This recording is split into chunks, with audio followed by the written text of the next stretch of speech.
Now bringing you an update on the Iran nuclear debate. Vice President heads back to Capitol Hill today to try to talk lawmakers into supporting the deal. Republicans have been essentially unanimous in their opposition, but some Democrats, they aren't happy either. California Democratic Congressman Brad Sherman has expressed his own reservations. He is a member of the Foreign Affairs Committee, and he joins me now. Congressman, we appreciate your time being with us. Good to be with you. I want to ask you, with Vice President speaking to House Democrats yesterday, especially after the president also addressed the nation very powerfully in his words, did he ease any of your concerns at all? Well, as we learn more about the agreement, we learn some of the good aspects, some of the bad. I was just at the White House half an hour ago, learning more about the details, but also how they plan to enforce and interpret this agreement as they go forward. I think that short term, the deal is both good. You've got the good and the bad. Mm-hmm. Next decade, you've got the ugly. The critics of the agreement have got to acknowledge this agreement means 95% of the stockpiles that Iran has of enriched uranium go out of the country, and 2/3 of the centrifuges are going to be mothballed. Those are very important concessions that Iran has made.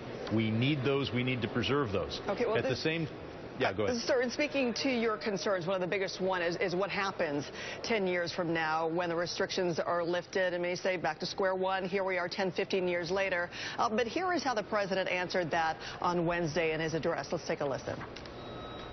The inspections don't go away. Those are still in place 15, 20 years from now. Their commitment under the Non-Proliferation Treaty does not go away. That's still in place. There's no scenario in which a U.S. president is not in a stronger position 12, 13, 15 years from now, if in fact Iran decided at that point they still wanted to get a nuclear weapon. All right, Congressman, that is the president's argument. What is yours? Well, they're going to be allowed to have, certainly by year 11, and then to a greater degree by year 15, a huge industrial size enrichment facility.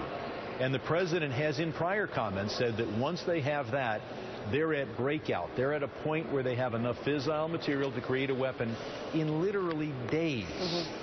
In fact, the goal now is to have them a year away, 365 days. But by year 15, they're going to have 100 times as many centrifuges that are going to be 100 times more efficient. So we go from 365 days to perhaps less than 1 day of breakout time. So obviously we wanted a better agreement. On the other hand, this agreement is not binding on either party. Either party can terminate it at any time, and so we may want to take advantage of it short term, but not long term.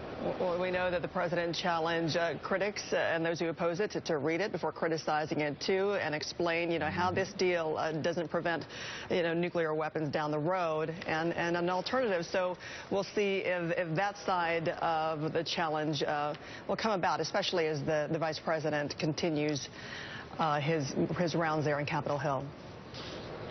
Thank you very much. Good to be with you.